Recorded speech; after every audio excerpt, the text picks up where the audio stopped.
What's an unusually strange historical event that few people know of? Story 1. In the 1980s, Domino's Pizza introduced a mascot named the Noid. Its main goal, stealing pizzas and making your pizza delivery late. The slogan, avoid the Noid.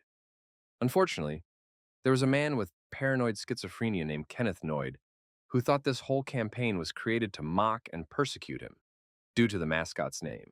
So one day, Noid entered an Atlanta Domino's location and took two employees hostage. During the 5-hour standoff, he got hungry.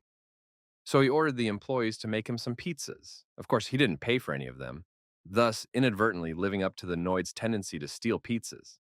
He was eventually apprehended and spent some time in a mental institution until his death in 1990.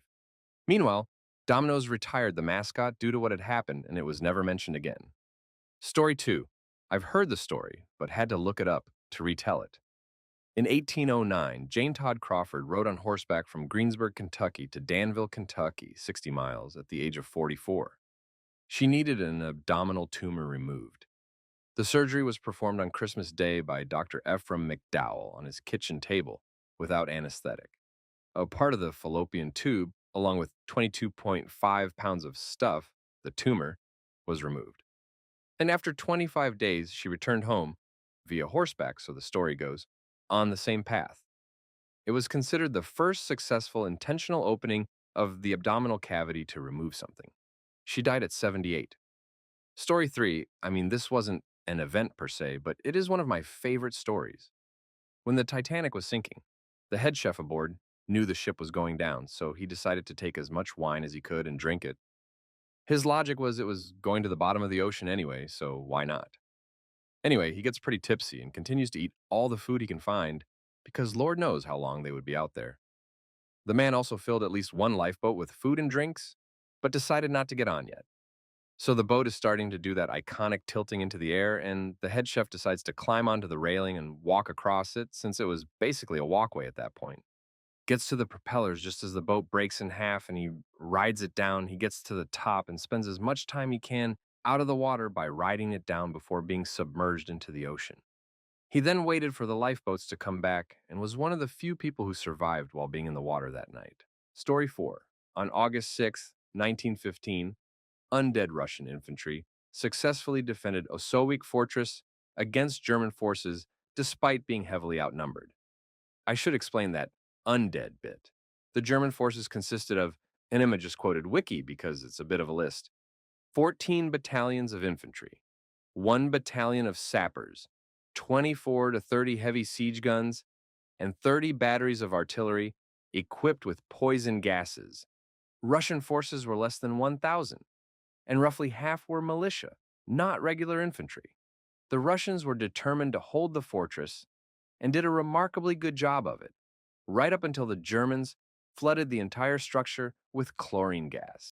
For those of you unaware of what chlorine gas does, basically your eyes, throat, and lungs dissolve in a slurry of blood and disintegrating tissue. Russian gas masks did not protect against chlorine gas, and the fortress had no defenses that would protect the inhabitants. The Germans waited for the gas to dissipate and strolled right in. The Russians countercharge. A band of men, their skin sloughing away, coughing up pieces of lung, dead on their feet, but too stubborn or angry to stop. Charge the Germans. The Germans broke at the sight, ran, and were gunned down. Story 5. When the Mongols, at their height of power, conquered China, they were still in their phase of ending all the people and burning their cities to turn it back to pasture for their horses. Huge swaths of Central Asia had already been treated so, laid to waste. There was one guy, I don't remember what his name was, a northern tribesman who'd fought against the Mongols but been captured and joined them. When they were deciding what to do with China, he convinced the Mongols there was more profit in leaving as it was and levying taxes, with which the Mongols could buy whatever they wanted. Apparently, that hadn't occurred to the Mongols before, but that one guy definitely saved millions of lives. Story 6. The Legend of the Green Children of Woolpit concerns two children of unusual skin color who reportedly appeared in the village of Woolpit in Suffolk, England, sometime in the 12th century perhaps, during the reign of King Stephen. The children, brother and sister, were of generally normal appearance, except for the green color of their skin. They spoke in an unknown language and would only eat raw, broad beans. Eventually, they learned to eat other food and lost their green pallor. But the boy was sickly and died soon after he and his sister were baptized. The girl adjusted to her new life, but she was considered to be rather loose and wanton in her conduct. After she learned to speak English, the girl explained that she and her brother had come from St. Martin's Land, a subterranean world inhabited by green people. Story 7. The Halifax Explosion. In 1917, a munitions ship detonated, creating the largest non-nuclear, man-made explosion in history. Thousands died, thousands were injured, and the ship was burning long enough to attract enough attention that the detonation blinded even thousands more. Boston participated heavily in responding to the disaster. To this day, Nova Scotia donates the Christmas tree that is displayed publicly in Boston every year. This led to the formation of the Canadian National Institute for the Blind. After the explosion, blinded 850 people. People were watching because the explosion was preceded by the incredible sight of two ships having collided and one on fire. The incredible force of the explosion shattered windows people were looking out of while watching the ship fire. The CNIB had been conceived of as a way to care for blinded veterans, but the Halifax explosion created an even greater impetus for its formation, and Halifax became a center of care for the blind. Story 8. In the late 1800s into the mid-1900s, it was common for there to be so much pollution in the Cuyahoga River in Ohio that it would regularly light on fire 13 times. At least 13 fires have been reported on the Cuyahoga River, the first occurring in 1868.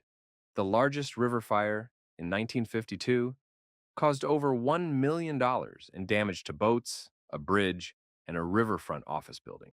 Secondary fun fact from history: Kodak found out about nuclear detonations by using corn silk to pack their film, which would be messed up due to the radioactive fallout, and the Gov used their film.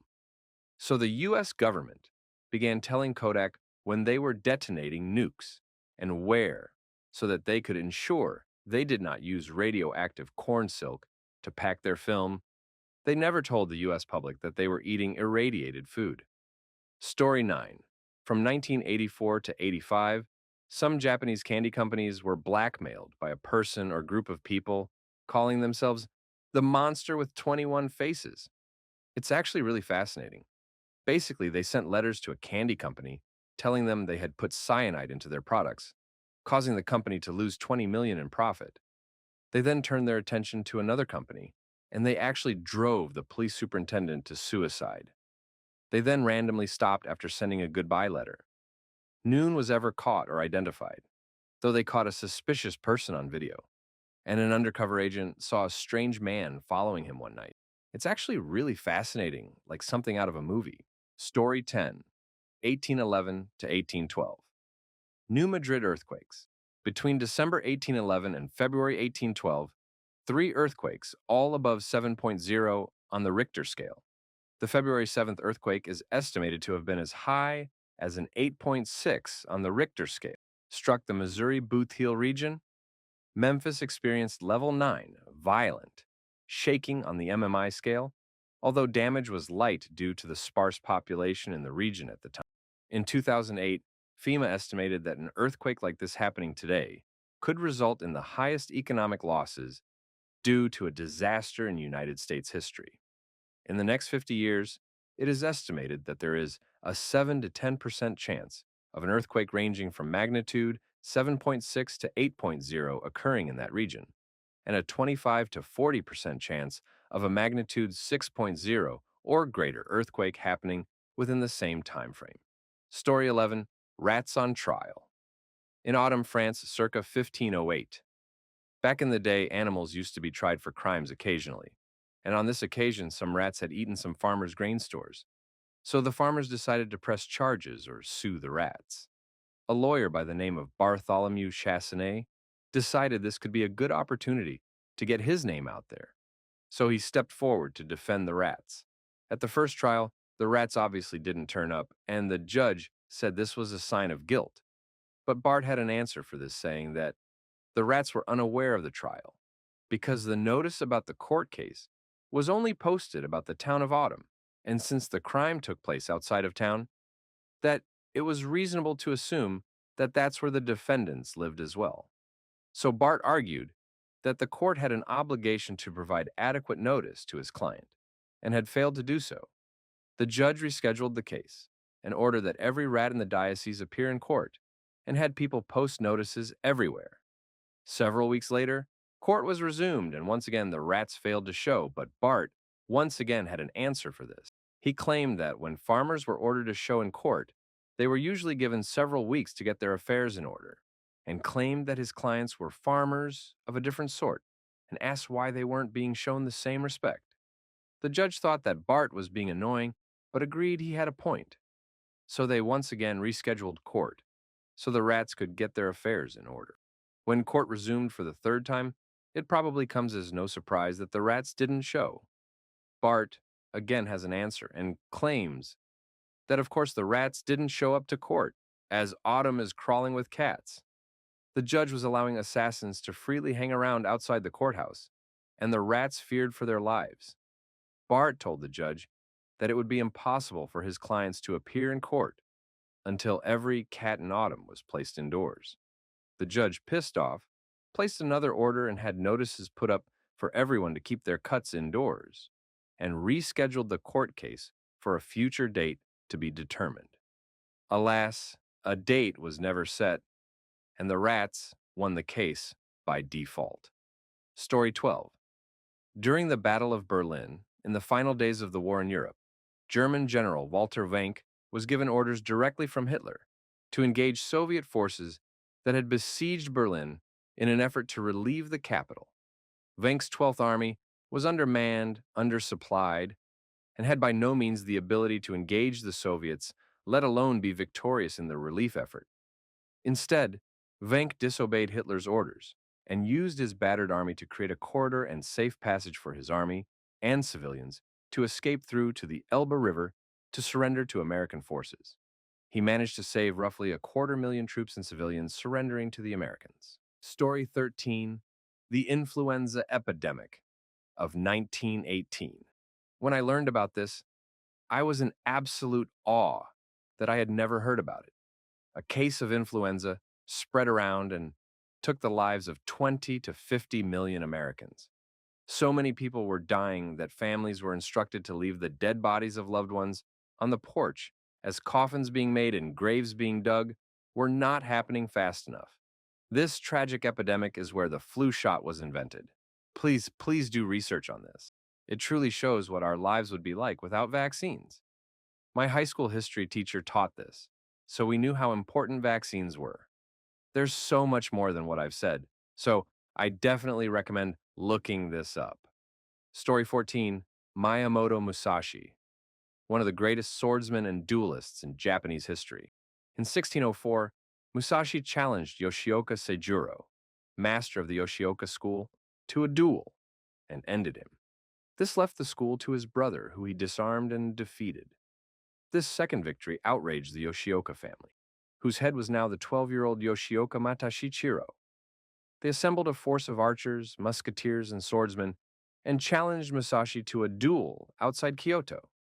Instead of arriving late like he would usually do to unnerve his opponent, he came early and proceeded to ambush the force, assassinating a number of warriors, including Matashichiro. With this, the branch of the Yoshioka school was wiped out because no one was there to lead it. In short, Musashi ambushed and wiped out a whole sword school. Story 15. It was the 15th of January, 1953. The Federal Express, an overnight train from Boston to Washington, was pulling into its final destination, Union Station, after a brake problem had previously been detected by the crew, but they believed it wouldn't be too serious of a problem. Then, as they closed in on the station, the brakes failed completely. The engineer started furiously blowing the horn of the train. A switch tower above was placing the train on track 16 when they realized it was a runaway train. They telephoned the station master's office, about an incoming runaway train, and the station master looked up to see it coming right at him. He shouted, "Run for your lives!" And the station scrambled. The conductor actually put everyone into a brace position. When they reached the end of the track, the engine kept going, eventually entering the waiting room and causing the floor to cave in. Not a single soul was ended. The engine also still exists. Story 16. A few people might know, so it's basically going against the rules, but it could be argued that World War I was started by someone buying a sandwich. It's a long one, sorry.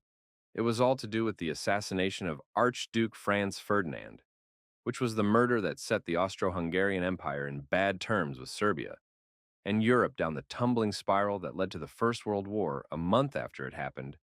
Gavrilo Princip was the man who assassinated Ferdinand. They originally had a plan where the Black Hand Gang would be in line with the Archduke, and all had separate ways of ending him, but they all failed. Many civilians got injured and sent to hospital, so Franz decided to visit them. But on his route to the hospital, there was Princip at the local deli eating a sandwich, probably stress eating because his plan had failed. But he saw Franz and his wife and managed to shoot them both. If Princip had not stopped to eat a sandwich where he did, he would never have been in the right place to spot his target. No sandwich, no shooting, no war. Story 17. Bird Mania in Rome. When Octavia and Mark Antony were duking it out to become emperor, two guys came up with a plan to train two birds to each say, "Hail Caesar," or "Anthony Victor Imperator," so that whoever won the war, they could try and sell the bird to. People started hearing about this, and within a few days, someone else came up with a magpie who he taught to say the same thing. Octavian bought this bird as well. So eventually, everyone in Rome was training birds to speak in an effort to make some decent cash. One man's bird only learned to say, "All my work and all my money wasted," as the man had uttered the phrase so much out of frustration that that's what the bird had learned. Octavian heard the bird at the back of the crowd one day when giving a public speech and asked the man to come forward. The man explained the situation, and Octavian found it amusing, so he decided to buy the bird for more than the others. Story 18. This isn't really an event, more so a lifetime, but the life and death of Jumbo. The elephant has more significant events and involves more regions of the world than most of us will ever experience. He also made over $1 million a year in the 1880s. He's the mascot of Tufts. He has multiple statues to commemorate him around the world. People in Great Britain protested his sale to the P.T. Barnum Circus. His name, which was believed to originate from the Swahili word for hello or chief, inspired the use of the word jumbo to describe large objects. That is the jumbo jet. He sold out Madison Square Garden. He died in my hometown after being hit by a locomotive, reportedly sacrificing himself to save a smaller elephant. Story 19. My favorite. Operation Biting. The Würzburg raid in World War II, wherein a scientist was trained to do a parachute drop with a paratrooper escort, obtain intel on a German radar installation, and evacuate. They dropped with some Scottish Highlanders who were blown off course. The scientist and the troopers did their job, got the MacGuffin and the intel, and were trying to get back out to evacuate when German troops cut off their retreat. Enter the Scots, who have been working their way back to the rendezvous, and do a little bit of last-minute rescuing. I have no idea how this has never been made into a movie. I first learned about it in the book, Electric Universe. Story 20. The Austrian army defeated itself in 1788 in the Battle of Karansebes over a drunken fistfight and a single word being mistranslated. The Austrian army was at war with the Turks, who were Muslim. Before charging into battle, the Turkish soldiers would shout, "Allah!" And when patrolling soldiers heard the drunken regiment shout, "Halt!" they misheard it as Allah somehow, and then the pursuing battle was, without anyone's knowledge, half the army fighting the other half. Some liquor and bad hearing was all it took for an entire army to defeat itself. Story 21. This is a small-town Colorado type of story. In a small town on the eastern plains of Colorado, a man named David Klein ran for mayor.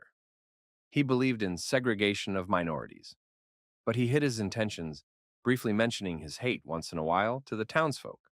He had the election pretty much in the bag, mainly because the old mayor, I guess, stepped down or died or something. I never heard why he didn't run again. Until for fun, a man named Charles Collins entered his dog in the race.